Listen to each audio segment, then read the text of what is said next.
కేంద్ర మంత్రివర్యులు శ్రీ గంగాపురం కిషన్ రెడ్డి గారికి, ఇవాళ జూబ్లీహిల్స్ భారతీయ జనతా పార్టీ అభ్యర్థి సోదరుడు లంకల దీపక్ రెడ్డి గారికి, నిజామాబాద్ శాసనసభ్యులు శ్రీ ధన్పాల్ సూర్యనారాయణ గుప్తా గారికి, మరి ఇక్కడ ఉన్నటువంటి బైక్ ర్యాలీలో ఈ నియోజకవర్గంలోని ఈ ప్రాంతంలో గల్లీ గల్లీ తిరిగి కమలం గుర్తు కోసం, భారతీయ జనతా పార్టీ కోసం, లంకల దీపక్ రెడ్డి గెలుపు కోసం తిరిగి వచ్చినటువంటి మా అన్నలకు, సోదరులకు, సోదరిమణులకు అందరికి కూడా, ఈ ప్రాంత వాసులందరికీ కూడా హృదయపూర్వకమైనటువంటి నమస్కారం. రెండు విషయాలు ఈ సందర్భంగా మీ ముందుంచాల్సినటువంటి అవసరం. ఆనాడు ఇట్లా పోడ్కాస్ట్ కోసం, అర్థవంతమైన చర్చల కోసం మొబైల్ ఫోన్లో ఎక్కుతున్నా. ఓ కాడ కనబడ్డది ఒక మజ్లిస్ కార్పొరేటర్ అభ్యర్థి. ఆడున్నోళ్ళకి అడుగుతున్నాడు, క్యా आपका घर का परमिशन पूछने कोई आया क्या? नहीं. आपका नल का बिल पूछने के लिए कोई आया क्या? नहीं. अरे आपका करंट बिल पूछने के लिए कोई आया क्या? नहीं. अरे ये किसका ताकत है? मजलिस का ताकत.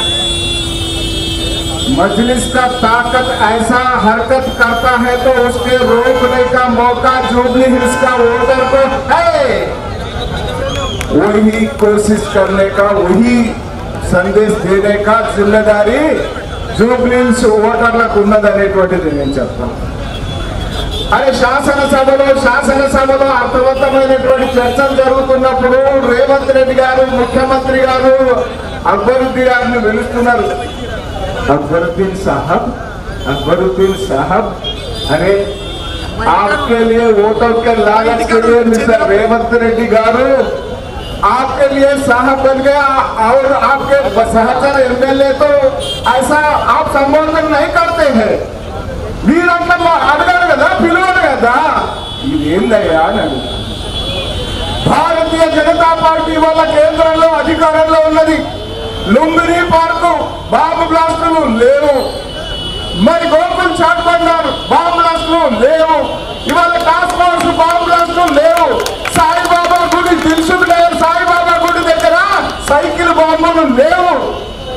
అరే ఏదన్నా ఊసెత్తిందో వాసన పసిగట్టి నేషనల్ ఇన్వెస్టిగేషన్ ఏజెన్సీ వస్తున్నది. ఆడు యాడున్నదో ఎక్కి మళ్ళీ తీసుకొని పోతున్నది. సంఘటన జరిగిన తర్వాత అరెస్ట్ కాదు, సంఘటన జరిగే వాసనతోనే వచ్చి పట్టుకొని వాడిని యాడుంచల్లో గాడుస్తున్నది నేషనల్ ఇన్వెస్టిగేషన్. అదే ఏజెన్సీ నరేంద్ర మోడీ గారి నేతృత్వంలో ఆ ఏజెన్సీ బలోపేతమైంది. ఆ యొక్క సమాజంలో ఈ రకమైనటువంటి కుతంత్రాలకు పాల్పడే వాళ్ళ తలలో ఆలోచన వస్తేనే ఆ తలను ఎతికి ఏరేస్తున్నటువంటి పరిస్థితి ఉంది. మరొక విషయం, ఇవాళ ఈ రకమైనటువంటి పరిస్థితులు ఏవైతే ఉన్నాయో ఈ పరిస్థితులన్నిటి కూడా సమాధానం భారతీయ జనతా పార్టీ గెలుపు అనేటువంటి విషయం తెలియజేస్తాం. మరి కాళ్ళొచ్చి బీఆర్ఎస్ వచ్చి రేషన్ కార్డులు మేము ఇచ్చినాము అని అన్నారు. అరే మీరు ఇవ్వలేదు, మేము ఇచ్చినామని కాంగ్రెస్ వాళ్ళు అన్నారు. వీళ్ళు రేషన్ కార్డులు నువ్వు ఇచ్చినావా నేను ఇచ్చినావా కొట్లాడుతున్నారు. కానీ నరేంద్ర మోడీ గారు రేషన్ ఇచ్చిండు, ఆ కార్డు ఏమంట రేషన్ ఇచ్చిండు అని నేను తెలియజేస్తాను. ఓటర్లారా, అరే వీళ్ళేమో వాయిదా ఇస్తున్నారు. జిహెచ్ఎంసీ మా కార్పొరేటర్లు అడిగితే ఏమంటున్నారు, పోయినేడు జీతాలు వచ్చినాయి, ఊళ్ళకి వచ్చినాయంటే పోయినేడు జీతాలు వచ్చినాయి. ఆ జీతాలు పోయినేటి వచ్చినాయట, నవంబర్ వచ్చింది. ఈ ఏటి దిక్కులు ఈ రకమైనటువంటి దారుణమైన పరిస్థితుల్లో మరి పరిపాలన ఉన్నది. వెనుకటి దోచుకున్నోడికి ఇప్పుడు మనను నిలువున ముంచేటువంటి మేనిఫెస్టో ముందట పెట్టి తెలంగాణ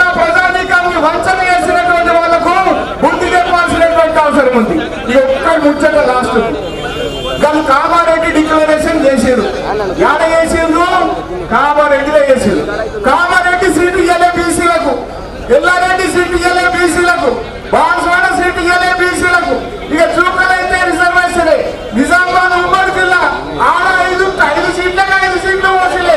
పోనీ నిజామాబాద్ పార్లమెంటు ఒక్కళ్ళకు బీసీలకు ఇయ్యలే. పోనీ జైరాబాద్ పార్లమెంటు ఒక్కళ్ళకు బీసీ ఇయ్యలే. కామారెడ్డి డిక్లరేషన్ చేసిండ్రు, కామారెడ్డి నుంచి రేవంత్ రెడ్డి నిలబడ్డాడు. నిజామాబాద్ నుంచి బీసీ ప్రెసిడెంట్ ఉన్నారు. వీళ్ళు బీసీలను బీసీ క్యాండిడేట్ పెట్టి మాట్లాడతారు. వీళ్ళకు బుద్ధి చెప్పాల్సినటువంటి బాధ్యత మన మీద అందరి మీద ఉంది.